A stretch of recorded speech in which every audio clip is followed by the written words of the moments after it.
Sebelum menyambungkan judul dengan isi informasi, kita sebentar ke tahun 1030-an, di mana Jerman adalah negara kalah Perang Dunia Pertama, menanggung beban sangat besar, bukan saja dalam negeri, namun harus membayar biaya perang negara-negara pemenang perang, yang semua itu tertera dalam treaty dalam perjanjian Versailles, yang memalukan juga berat bagi Jerman. Jerman harus menanggung beban war reparation, efek kerusakan Perang Dunia Pertama senilai 132 billion gold mark, atau pada saat ini senilai 310 billion dolar, atau senilai 60 bulan biaya perang Rusia di Ukraina. Kala itu di tahun 1920-an hingga tahun 1930-an, Jerman dalam hutang yang besar, moral bangsa turun rendah, kekacauan di mana-mana yang membuat masyarakat harus turun ke jalan untuk protes setiap harinya. Dalam 2 pemilu sebelumnya hingga tahun 1933 di Jerman, pemerintahan kala itu gagal membuat stabil ekonomi dan masalah sosial makin memburuk. Ekonomi Jerman mengalami hyperinflasi,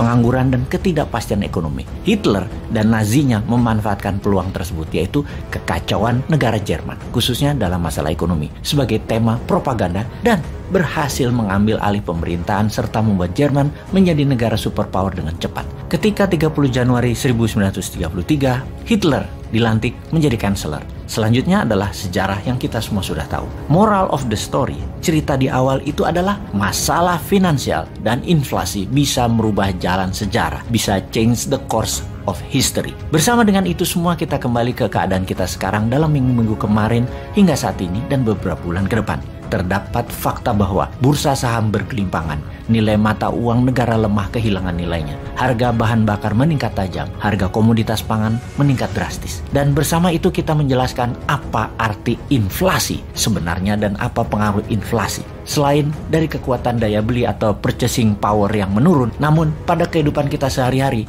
apa pengaruh inflasi tersebut?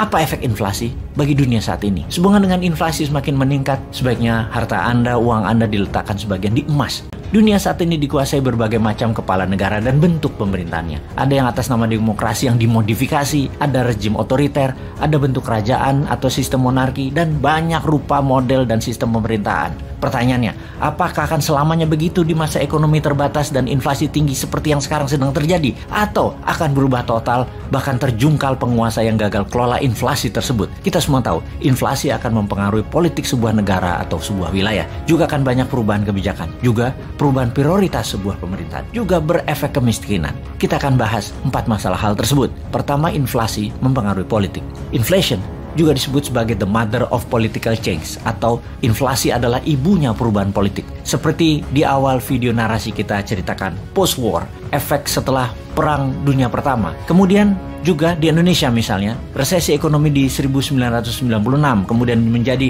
krisis ekonomi di tahun 1997, di mana membawa krisis politik di tahun 1998 dengan tergulingnya pemerintah Orde Baru, dan sekarang perang Ukraina antara Rusia dan NATO. Efek pandemi 2 tahun ditambah perang yang lebih dari 120 hari di Ukraina confirm penyebab awal inflasi dunia sejauh ini. Bahkan yang memprotes agar perang segera disudahi dengan Rusia mendapatkan apa yang Rusia mau, yaitu wilayah buffer, Donbas dan Crimea, dan mendapatkan janji NATO tidak menambah lagi anggota NATO baru, terutama di perbatasan Rusia seperti Ukraina dan Finlandia. Sementara Amerika dan sekutu G7 kemarin mengatakan tidak akan berhenti perang hingga Rusia kalah atau mundur balik keluar Ukraina. Agaknya perang akan menjadi panjang, mengingat sebentar lagi dalam semester kedua tahun 2022, Oktober hingga Februari adalah musim dingin terdingin yang akan terjadi di Eropa Barat dan Eropa Timur. Mereka butuh gas, mereka butuh BBM Rusia. Ambiar itu Eropa kalau perang ini berkepanjangan. Kita kembali ke inflasi. Jimmy Carter ketika menjabat Presiden Amerika, beliau adalah Presiden Amerika yang sederhana, humble, petani, dan di zaman jabatannya inflasi tinggi terjadi di Amerika. Harga makanan meningkat tajam dan harga bensin tinggi.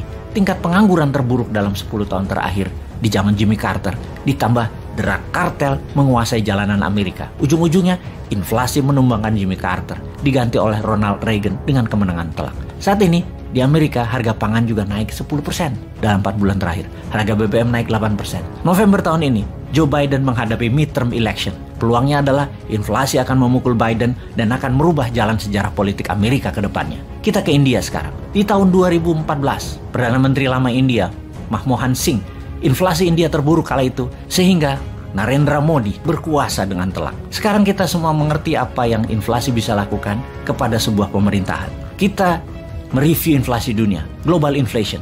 Saat ini berkisar di 7%. Harga pangan juga meningkat sekitar 7%-an sejak 4 bulan terakhir. Efeknya adalah ada 50 negara dunia saat ini dari 200 negara dalam keadaan parah, krisis parah baik politik, pangan, dan energi negara tersebut. Siapa saja mereka itu? Brazil, Israel, Pakistan, Bangladesh, Turki.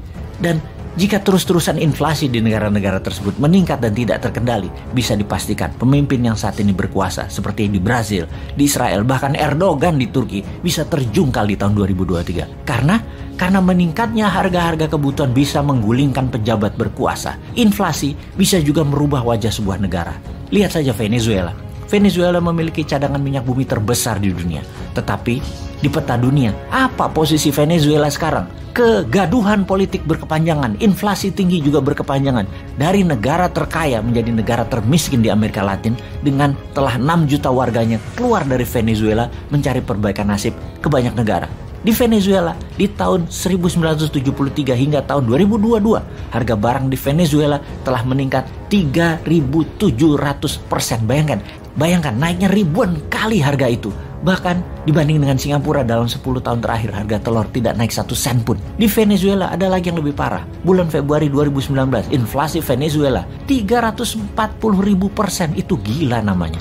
Uang Venezuela sama dengan toilet papers, nggak ada nilainya, junk papers. Sejak tahun 2019, 20% populasi rakyat Venezuela keluar meninggalkan kampung halaman. Kita lanjut inflasi dengan kebijakan pemerintah. Inflasi merubah kebijakan semua pemerintahan, itu adalah sebuah kepastian. Merubah by force, dengan paksa, yang kalau tidak berubah, gaduh dan chaos jadinya. Seperti rakyat Sri Lanka saat ini yang membakar rumah dinas pemimpin Sri Lanka, Raja Paksa, dan memaksa Raja Paksa mengundurkan diri. Dan dia akan mengundurkan diri dalam minggu ini.